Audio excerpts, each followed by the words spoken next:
Instead of like the slavery days or just back in the day when black people were forcefully segregated from white people, from white society, now we're intentionally trying to segregate ourselves.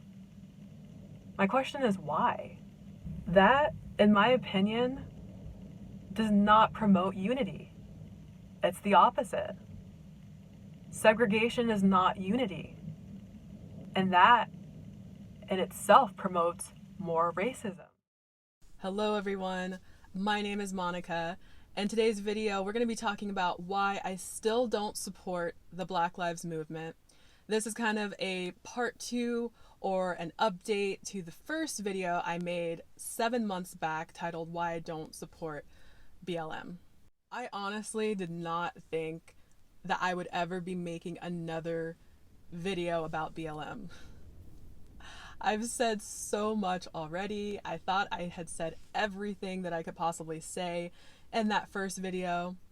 I even did a video afterwards about how to end all racism, which was kind of a follow-up to that first video. But the topic of BLM just seems to keep coming up a lot, especially recently for me.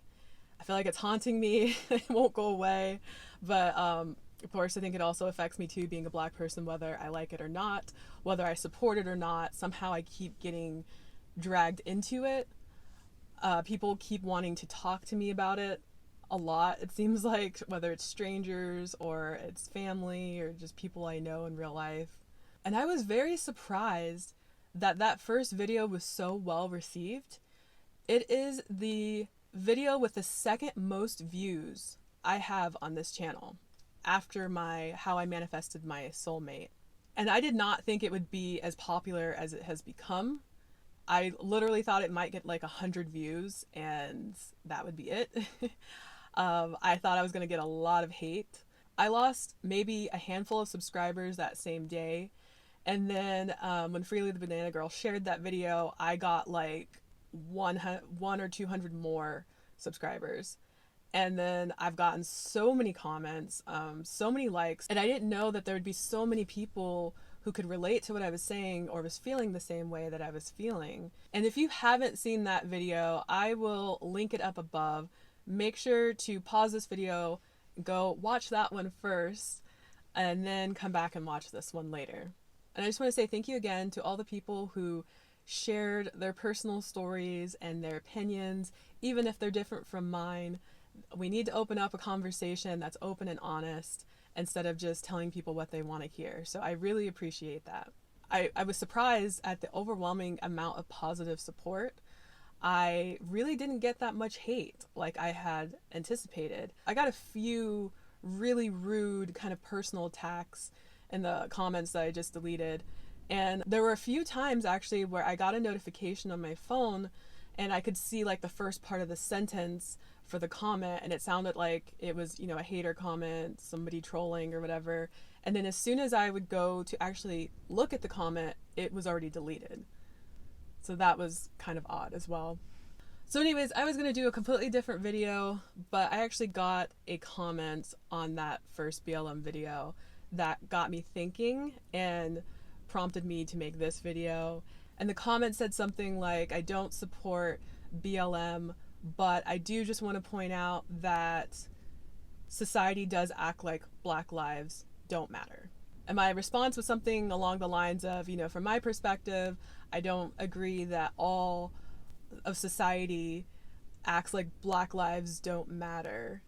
And it also depends on what you mean by society, if it's all of American society, if it's certain countries, or if it's just all non-Black human society. And I feel like that's just a very bold, broad statement to make, because in my experience, I don't see the world that way. And I didn't always think that way. I have a confession to make, I'm human. Some of you already know that I full-time RV, so I travel full-time living in an RV around the US. And I've been doing that for almost exactly a year to date. And then when my husband and I, when we started full-time RVing, I'll admit that I was a little nervous Because even though I have lived in a lot of different states, I've been to a lot of different cities, I've been to different countries, I've done a lot of traveling before now, and I didn't experience really any racism that I can think of from my travels. And I was still nervous though, because even though I don't watch news, I don't watch it, I don't read it, I don't listen to it, I still was getting, I guess, secondhand information, and so many of them were about Trump being racist. And I bought into it. I had a belief that Trump was racist. And then I also had a belief that anybody who was a Trump supporter was also racist. That's a very blanketed statement. I know now that I can't just assume because someone supports or doesn't support something or someone that every single person has this same mentality, like the exact same mentality. And I'm prefacing the story like this because when we've been RVing, we've mostly been in very rural places. I'm talking like the middle of nowhere. There's hardly anybody in these little teeny tiny towns that's mostly deserted. And there are a lot of places too in the South. And there's just Trump supporters everywhere. There are Trump flags and signs everywhere you look. I didn't see one Biden sign the entire time I was RVing. I may have seen one actually once that wasn't on someone's property. It was just with a bunch of other signs. And so I got nervous because of that belief I had that anyone who supports Trump is racist. Well, I'm in trouble because I'm the only black person in these little towns. Come to find out very quickly, not all Trump supporters are racist. In fact, I don't believe I've met one yet. I can say now that the people that I've encountered in these towns have been some of the most warm, welcoming, kind people I have ever met. And I think that is kind of more of a thing with rural people, more small town people versus big cities. They just tend to be more friendly. Maybe not every town, maybe not everywhere, but in my experience, they have been super, super friendly. And I feel like when I'm talking to them, they're not even thinking about my race. They're not thinking about my skin color. They don't treat me any differently. They don't act like my life doesn't matter because I'm black. They still give me good customer service. They're still very helpful. They crack jokes. I've had some long conversations. And I'm very empathic, so I can feel energy. I don't feel any racist energy. I don't feel any intent to harm me or any hate or anything like that. And I've been to dozens and dozens and dozens of these small towns in different states now.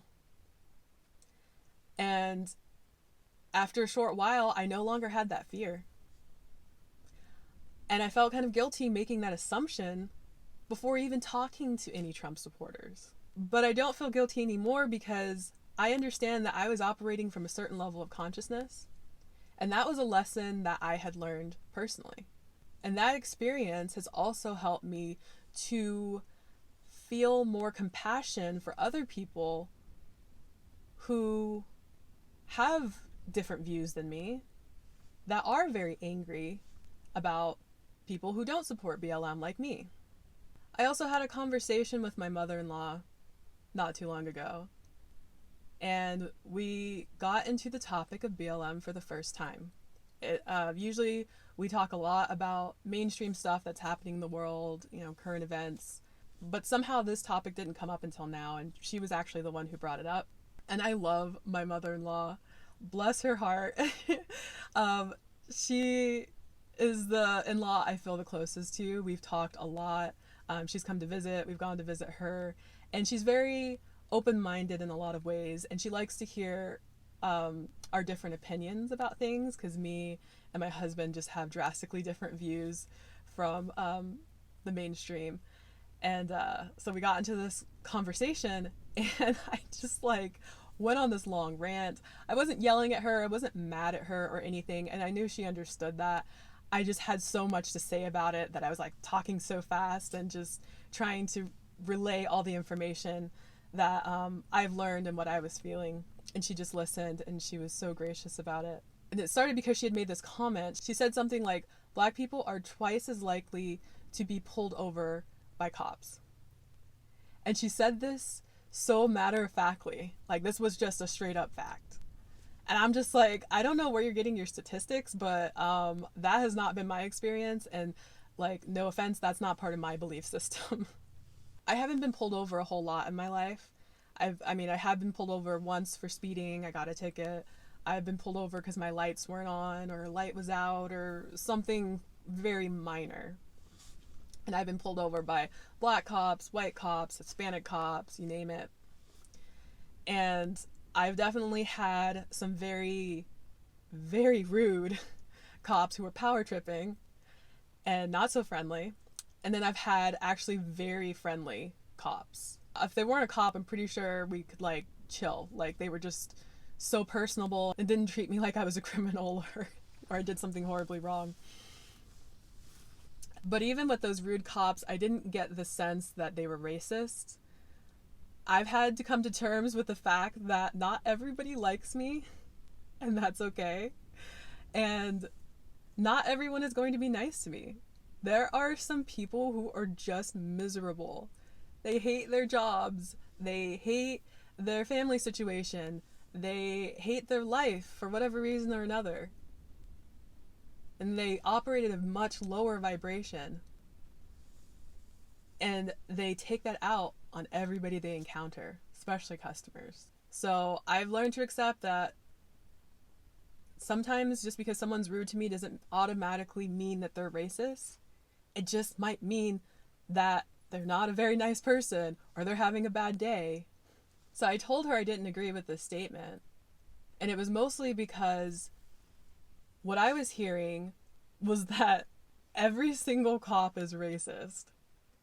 And every single town, every single city, every single state, every single country, every single like continent on the entire planet, that they're just racist because they're just automatically going to pull over black people because they're black.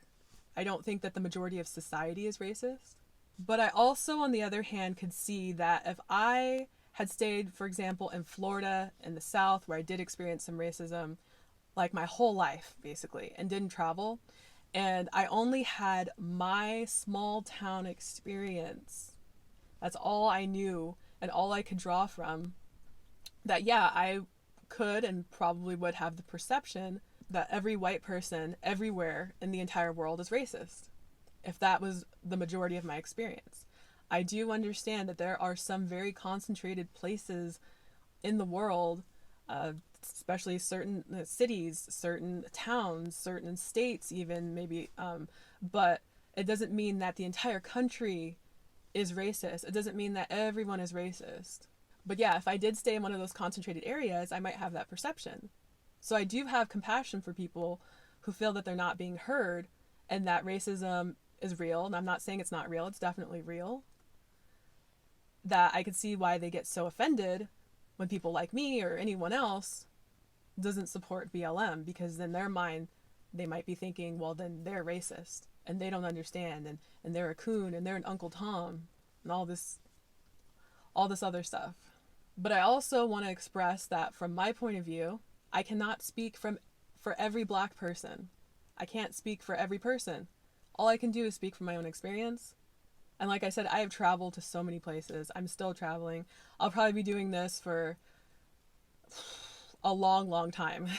Indefinitely at the moment. And most people aren't racist. They just aren't.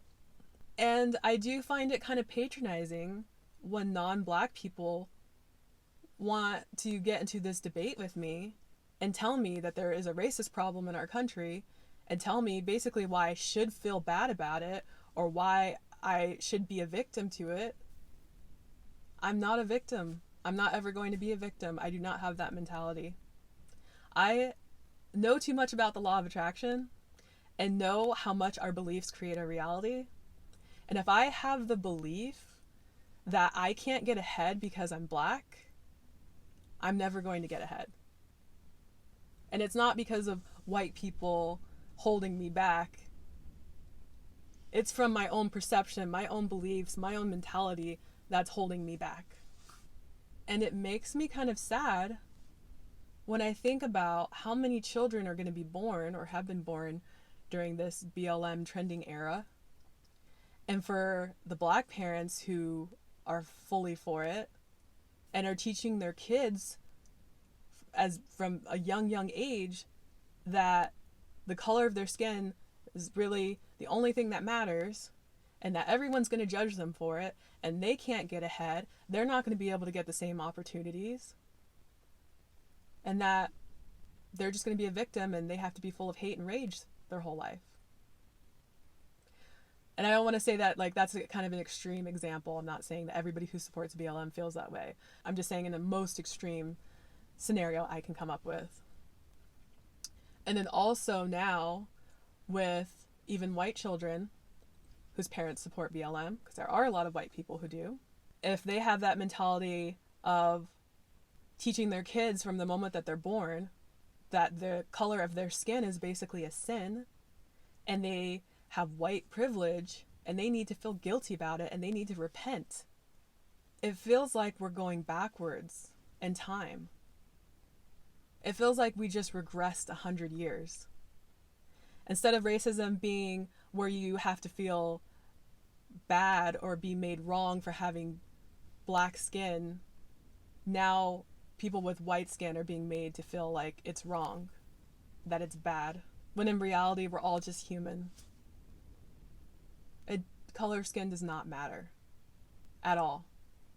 I personally think every shade of skin color is beautiful. From the most fair skin, I know I've had a lot of friends who make comments about their skin like, oh, I'm so white and people make fun of me and I'm so pale. I don't even like to say that word pale because I feel like it has such a negative connotation. And I'm just thinking, dude, you have like the most gorgeous skin, seriously. And the same, like all the way from the fairest white skin to the darkest black skin, and all the shades in between are just absolutely gorgeous to me. I love skin tones. Anyway, and of course this wouldn't be an update if I didn't mention the news about, I think I heard BLM is getting some kind of Nobel Peace Prize or something like that. So even though I don't watch the news, I still get secondhand information from other people, family and friends. I also see some things on Instagram or social media. So I do hear little things, but I don't get the whole story from like a news source. And one day I woke up and my husband told me that they were winning like a peace prize. And I kid you not, I laughed for like 10 minutes straight. I thought it was the funniest thing because of the irony. I mean, I think I saw something where someone estimated that there's been like $1 billion worth of damage. I don't know how true that is, but with all the rioting. I even talked to someone recently whose son works in Oregon and he's part of, I don't know, maybe some part of the like army or something like that. And he hates his job right now because he's still having to deal with all the rioters in Portland. I had to remember, I was like, oh my goodness, this is still going on. It's been like over 100 days, I think I heard. That's just getting ridiculous. And it's not solving anything. And I know some people want to argue that the people who were the most extreme, who were violent, is just a small representation, or they're not really part of the BLM movement. And even if that's the case, I'm still seeing too much division because of BLM. I've gotten too many comments about people who don't agree with a certain family member about it. And that has caused a huge rift between them. I've heard so many friends stop talking because they disagreed about it. And if you don't know, the people who are currently running BLM are trained Marxists. If you don't know what that is, I want you to do your due diligence and look that up. These people are not about peace. They are not about unity, quite the opposite. And I think the Peace Prize is kind of a ironic prize anyways to give away, because they give it to like presidents who have bombed other countries. If that's their definition of peace, I don't even want to know what their definition of war is, or violence. And their reasonings are usually something like, there's this dictator leader who is killing their people, so we're going to go in and we're going to kill more people. The logic just doesn't add up.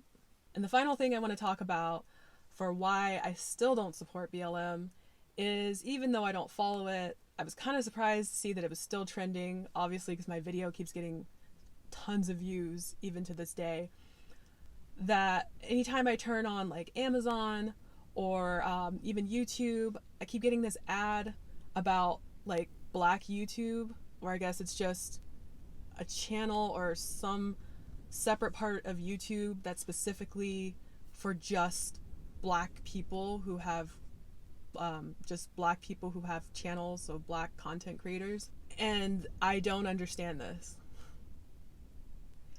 In my mind, it would make sense if there was like a culture thing.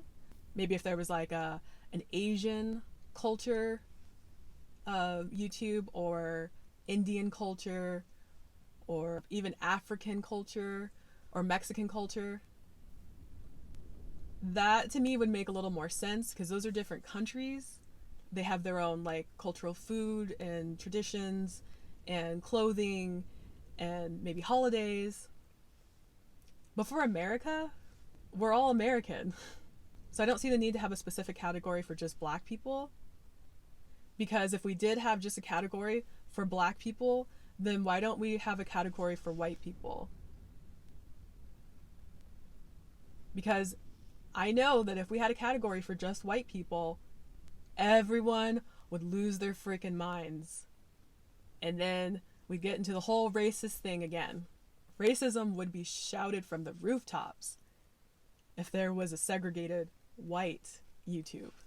I still don't really think that we need the different cultures of like Asian and Native American and African, but that to me would make more sense than just having Black. Because to separate an entire race based on the color of their skin just seems racist to me. I know so many people want to argue that that's not racist, but if you're putting people on a pedestal just based solely off the color of their skin, that is just as racist as being hateful to someone just because of the color of their skin. And I also want to end this by reading a quote from Candace Owens. I do follow her on Instagram. I don't agree with every single thing that she says, but I do agree with a lot of things she says, and she gets me to open my mind and to think differently. So this quote she had posted a while back, it says, "Netflix now has a category for Black cinema. Uber Eats now has a category for Black restaurants. The left has reintroduced segregation back into American society under the guise of progressivism. They used hashtag BLM propaganda to anger Black people to the point of blindness." Now, I don't care about left or right. I don't care about Democrat or Republican. That's not what's important to me. But I definitely agree that we are now, as Black people, segregating ourselves from white people. So instead of like the slavery days or just back in the day when Black people were forcefully segregated from white people, from white society, now we're intentionally trying to segregate ourselves. My question is why? That, in my opinion, does not promote unity. It's the opposite. Segregation is not unity. And that in itself promotes more racism. I don't know how long it's going to take for us to get it through our heads. Each and every single person, if they don't know already, we're all one race. We are all just the human race. Skin color, skin tone does not matter. We do not need to separate ourselves into categories. I do agree that there hasn't always been a lot of Black people on TV and movies. It's gotten a lot better, it seems like, over the years. I believe in equal rights for everyone, equal opportunities. And if that was really a problem, if there was a lot of black actors and actresses who really wanted to be in films and on TV and they didn't feel like they were getting the opportunities, I could see them protesting for that specific thing. And I know at one point I really wanted to be an actress, but I wouldn't want to feel like the only way I could get those acting jobs is if people felt sorry for me, or it was like, to be politically correct, they had to hire me even though they didn't really think I was that good of an actress or I had that much talent. I don't want favoritism. I want to be like everyone else. So as soon as we can go past being skin deep and start realizing that we're all the same on the inside. I know I shouldn't even have to say this. This is like grade school. But I guess a lot of people need the reminder. The sooner that we just stop making race such a big deal, the sooner it's not going to be a big deal. Let's stop focusing on it. Let's get back to focusing on how we can get along, how we can help each other, how we can work together. All right, I think that's all I have to say for this video. That was quite a bit. I'm hoping that I'm not going to feel inspired to make another one because I really, these aren't my favorite videos to make. I feel like they're not as high vibe as the messages that I try to put out. And I feel like, frankly, I'm just kind of exhausted talking about it. Like, I really don't know why this is such a big thing, but it is. And I did feel called today to talk about it once more. So if you stayed till the end, thanks for watching. Thanks for hearing me out. Whether you agree or disagree about BLM, it doesn't matter. I'm not here to try to get everyone to agree with me or to change their minds or to tell people what they want to hear. I am just here to be authentically me, to be honest and to be true to myself. And it's taken me a long time to get to this point where I've become outspoken. I used to just agree with what everyone else said, their opinions, even if I didn't actually agree, just to not have confrontation. But I think it's important that we all feel safe enough to be able to express our true opinions without being ostracized by society. I know that's not the world we live in, but I think a lot more people are becoming aware and more open-minded, because most of my really recent comments on my first BLM video are people saying that they used to be a BLM supporter and they're not anymore after doing further research or, whatever happened that made them change their mind. So I do think this topic is worth talking about, and this is my channel. I'm going to express myself. I'm going to be truthful to you guys. I feel like I owe it to you. And I'm going to be truthful to people in my real life as well. And again, everything that I've said is just my opinion, my point of view. Take it or leave it. If it resonates, great. If it doesn't, that's okay too. All right, everyone. Bye for now.